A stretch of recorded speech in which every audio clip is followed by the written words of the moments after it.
아까 재판에서 하셨던 이야기 한 번만 뭐 심정 좀 얘기해 줄 수 있을까요? 네, 제가 아까 흥분해서 그랬는데 조금 더 입장 정리를 해볼게요. 저도 지금 정신이 하나도 없어가지고. 알겠습니다. 남편분이랑 입장이 근데 좀 다른, 가족이랑 좀 다른 게 왜 그렇다고? 저도 모르겠어요. 왜 저 사람이 저렇게 됐는지 모르겠습니다. 잡아다가 놓고서는 등도 묶어갖고 이들만 장부실수로 이끌어내려고 한 거 아닌가 싶게 많이 의심이 되고요.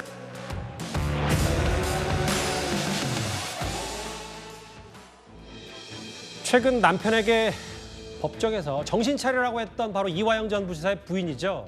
그런데 본인 관련 사건 하나가 있습니다. 참고인에서 피의자로 전환된 사실이 뒤늦게 알려졌습니다. 설전 변호사님, 네. 이것도 남편의 대북 송금 의혹과 관련이 있다면 있을지 모르겠는데 왜 피의자로 부인이 전환이 된 거예요?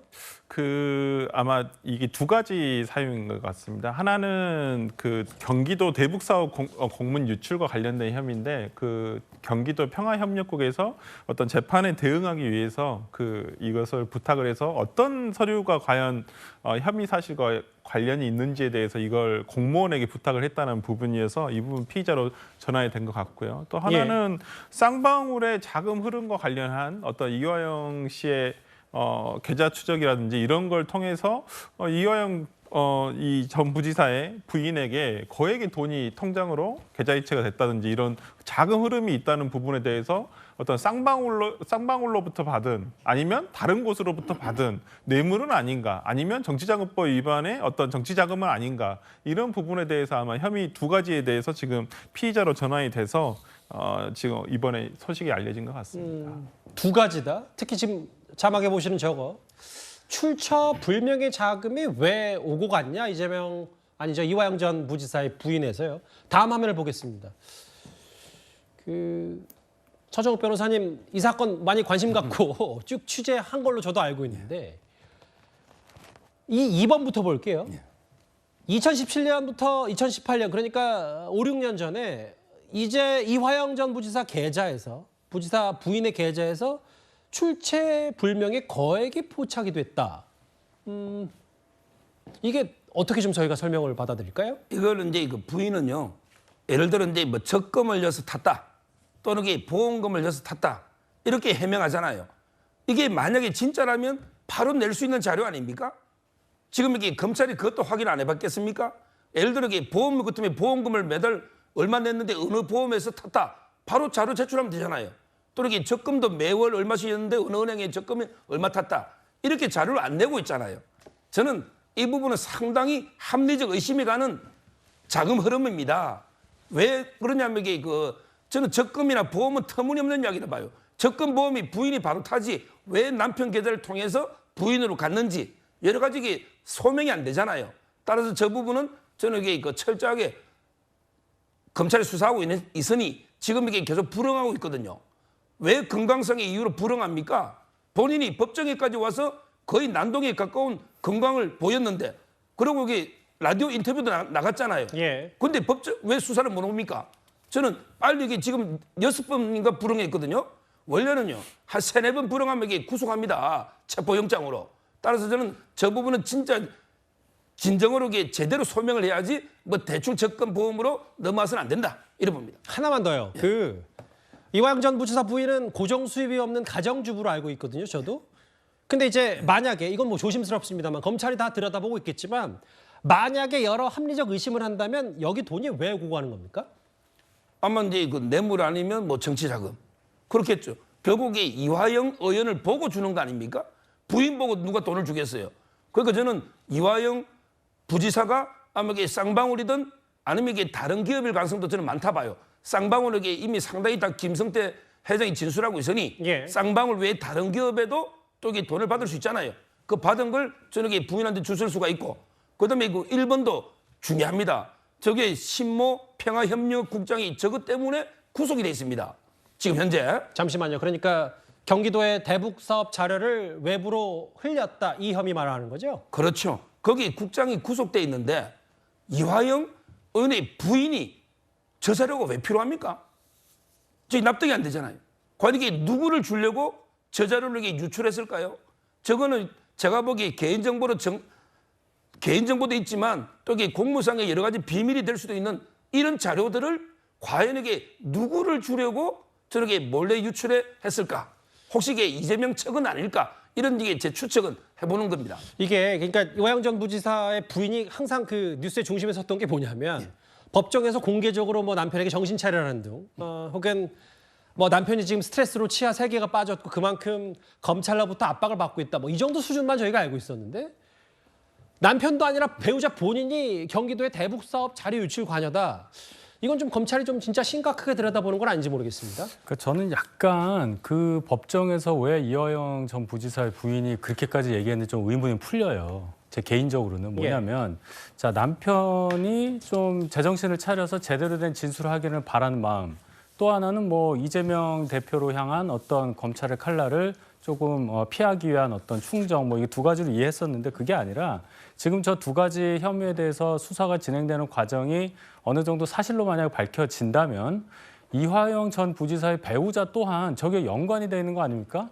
남편이 위해서 얘기한 게 아니라 본인이 위해서 얘기한 거라고 봐요. 똑바로 얘기하라 이거죠. 왜 자꾸만 그런 얘기해서 나까지 더 이렇게 끌려들어가게 만드냐, 그런 뜻도 저는 있다고 보거든요.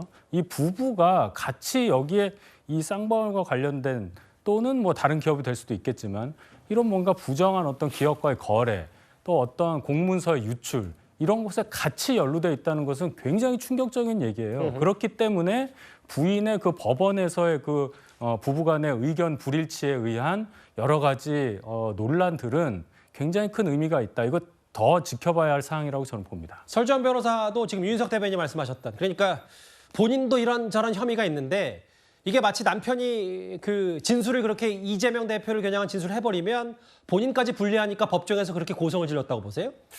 글쎄요. 그러니까 뭐 거기까지는 저는 생각하고 싶지는 않은데 왜 그러냐면 이 건에 대해서는 이미 제가 알기로는 한 5월, 6월 정도에 이미 조사가 됐던 내용이고 당시 출석을 못했던 것은 본인이 좀 무릎이 안 좋으셔가지고 수술까지도 예정을 하고 계셨던 부분이라서 소환에 응할 수 없다는 건 충분히 검찰에서도 알고 있었는데 지금 이제 거동을 하시지 않습니까? 법정에도 나오시고 그렇기 맞아요. 때문에 이 부분에 대해서 조사 필요성이 있다라고 봐서 검찰에서는 아마 소환을 한 것 같고요.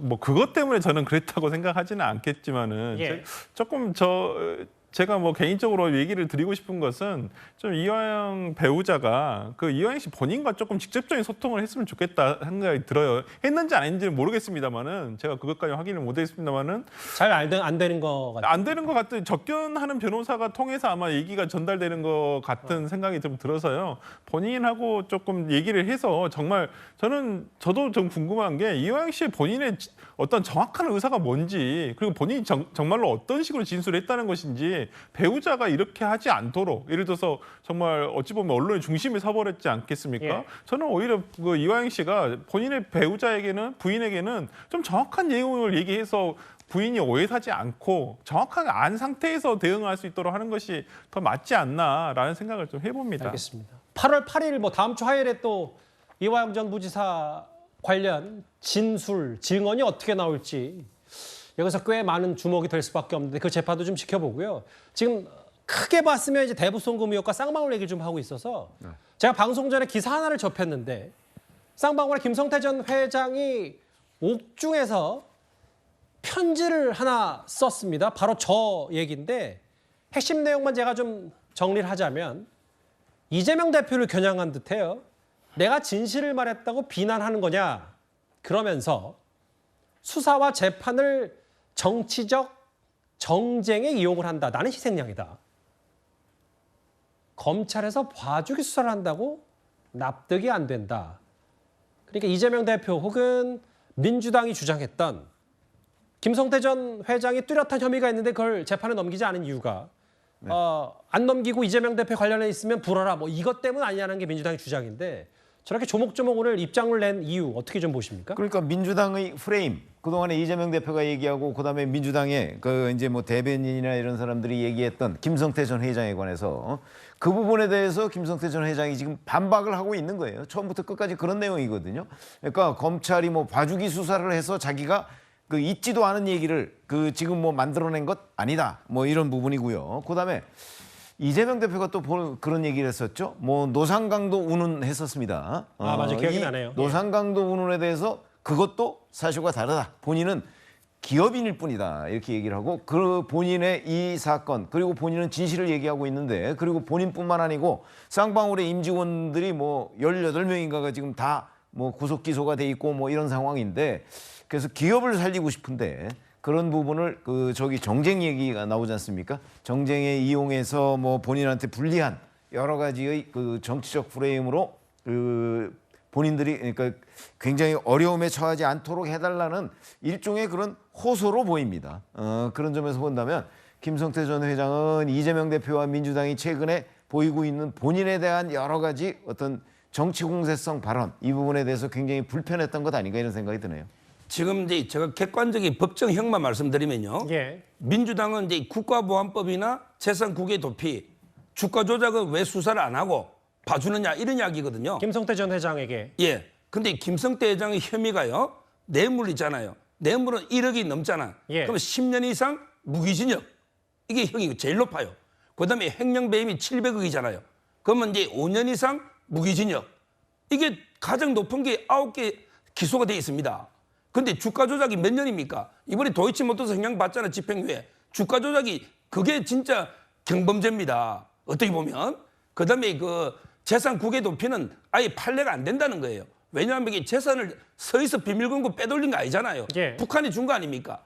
그다음에 국가보안법도 제가 보기에 경찰에서 지금 수사를 하고 있는데 관을 검수완박 때문에. 근데 문제는 국정원에 다 보고하고 돈이 갔거든요. 대북 송금 300만 달러에 대해서. 예. 따라서 이제 저는 검찰이 김성태 회장을 봐준 거는 전혀 없고 예. 오히려 가혹하게 700억 횡령 배임의 뇌물이 그것만 해도 이게 엄청난 형량이다. 이래 보면 돼요. 그러니까 민주당이 얘기하는 거 분명히 주가 조작 혐의가 있는데 그걸 왜 재판에 안 넘기자는 부분이 법적인 거 봤을 때 그것만 빼더라도 상당히 중형이니까 민주당의 봐주기 수사라는 논리가 말도 안 된다 이 말씀을 하시는 거죠? 그렇습니다. 예. 그 말입니다. 글쎄 이화영 전 부지사의 부인 관련된 직접적인 혐의와 얘기와 함께 조금 전에 김성태 전 회장이 지금 수감 중인데 옥중에서 편지를 썼고 이재명 대표와 민주당을 겨냥한 듯한 메시지까지 내놨습니다. 이 얘기가 정리를 하겠습니다.